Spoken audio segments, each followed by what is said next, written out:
Hello. आप robust tutorials पे हैं। तो हम सबसे पहले अब इस के बारे में कुछ डिस्कस करने वाले हैं। एक एग्ज़ाम होता है आईएलटीएस एग्ज़ाम।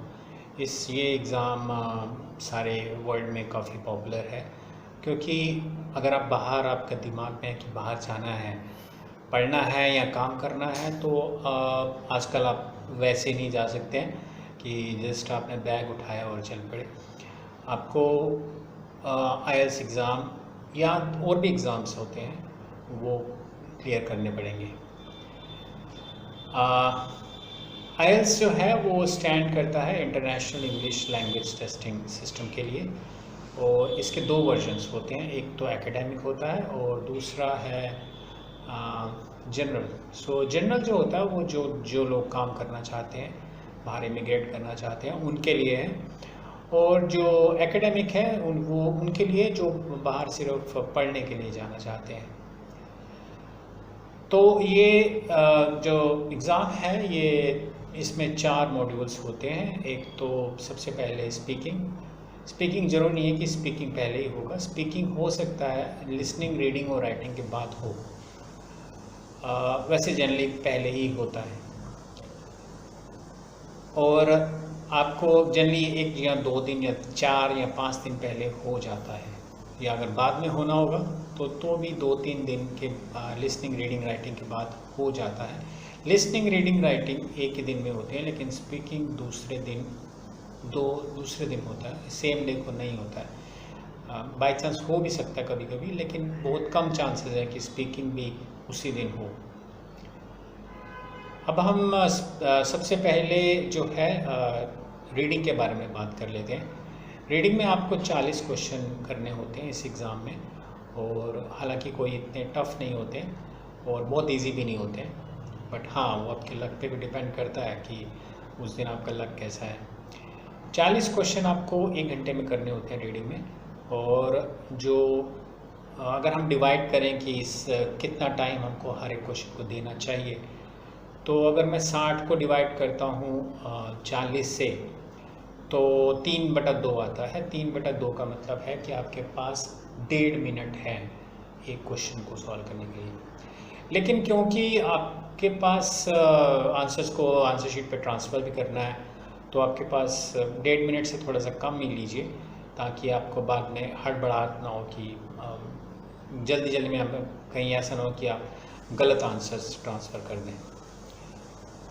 तो सबसे पहले हम टाइप्स ऑफ क्वेश्चंस को डिस्कस करते हैं। इसमें फर्स्ट रीडिंग में सबसे पहले आपको बड़े टाइप के क्वेश्चंस होते हैं, जैसे fill in the blanks question या multiple choice single answer questions वगैरह वगैरह। तो सबसे पहले हम डिस्कस करते हैं multiple choice single answer question. इस क्वेश्चन में आपको 3 या 4 चॉइसेस होंगी, और उसमें से एक जो ठीक चॉइस है वो आपको ढूंढना होता है। जैसे कि मान लो कि मेरा क्वेश्चन है कि why do the Spaniards drink coffee. Spaniards का मतलब है कि जो लोग स्पेन में रहते हैं उनको स्पेनियर्ड्स कहते हैं, और वो कॉफ़ी क्यों पीते हैं। और स्पेन, जैसे हम इंडिया में रहते हैं तो इंडियंस हैं, और जो लोग श्रीलंका में रहते हैं वो श्रीलंकन्स हैं, जो लोग जापान में रहते हैं वो जापानीज़ हैं। तो पैसेज में है कि the people of Spain do not drink coffee for its taste or to get instant energy, but for its aroma. However, the belief that caffeine, which the coffee contains, makes people go for it is just a myth.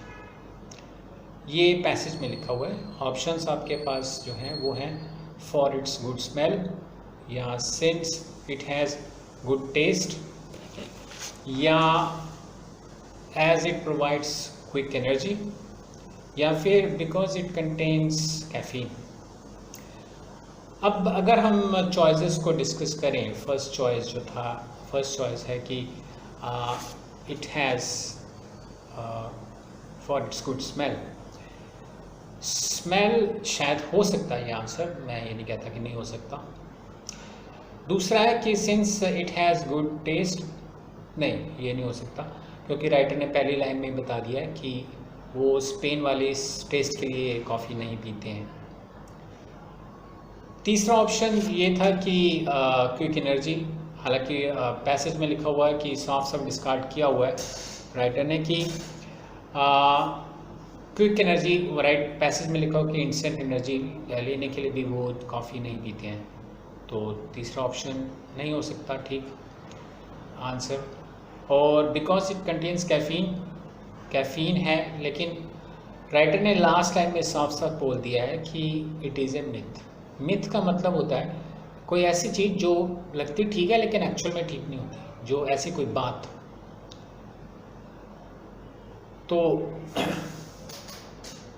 तो naturally हमारे पास second, third और option तो cut गए, discard हो गए, first option बचा है, तो वही आंसर ठीक है, फॉर इट्स गुड स्मेल। अब हालांकि कई बार क्या होता है कि इन टाइप के क्वेश्चंस में वो कुछ ऑप्शन दे देंगे बट उनको उसी पैसेज में डिस्कार्ड भी कर देते हैं। वो डिस्कार्ड मतलब काट देते हैं कि ये ऑप्शन नहीं है। और कई बार ऐसा भी होता है कि क्वेश्चन में ऐसा ऑप्शन दिया होगा जिसके बारे में राइटर ने कुछ बोला ही नहीं होगा, तो वो तो हम सिंपली डिस्कार्ड कर ही सकते हैं।